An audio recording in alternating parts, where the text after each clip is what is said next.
Our video topic for today is how to maximize career mentoring relationships at work. If you like this video, please be sure to click that subscribe button and ring that bell for notifications. Let's talk about career mentoring relationships. It's very typical for large companies to have very structured mentoring programs, but even the best programs can become programmatic and lack personalization. On the other hand, you may work for a small or mid-sized company, which often leads you to your own devices to create these relationships. Regardless of your scenario, successful career mentoring relationships can help you better understand how to navigate your company and ultimately result in new opportunities. Before we hit my tips, I want to first help you identify a qualified career mentor. A career mentor is someone who is passionate about accelerating the future of others. In other words, helping you move from where you are today to a new, better place at work.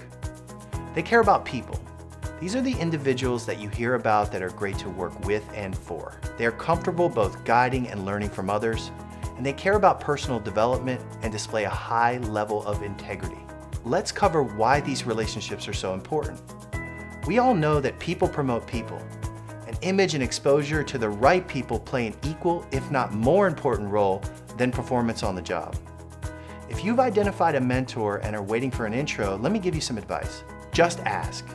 A question like, would you be willing to have a conversation with me about my career path, is a great start. If someone loves to mentor, they're likely to help you out.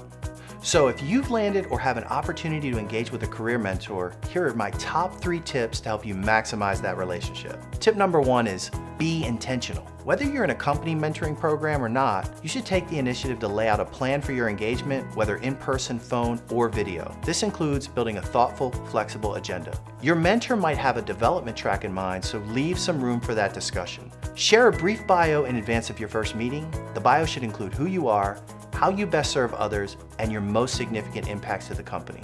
Sharing your resume unsolicited can be interpreted as, I want a job. So stay away from creating that undertone before entering the relationship. Tip number 2 is make it personal. Ask your mentor what they care about. Don't be afraid to share what drives you and describe who you are when you're performing at your best at work. Family isn't off the table in mentoring relationships in general. It often opens the door for your mentor to share. This will send a strong signal that you're interested in mentorship, and it grants them permission to fill that role. This leads me to tip 3, own the follow-up. Most mentorship relationships fail because there isn't a logical planned follow-up. Always think about a next progression meeting, job shadow, or ask them how you can help their mission. Follow up via email or set yourself apart with a handwritten note. Ask how you can participate in a project that they care about. Most mentors have a group of mentees, so getting involved in a larger effort is always a great way to stay connected. So those are my 3 tips for helping you maximize mentoring relationships at work. I hope you enjoyed the video, and if you did, please subscribe to our YouTube channel, The Career Lab, and ring that bell for notifications for new videos. If you happen to know someone who needs this video, please share it.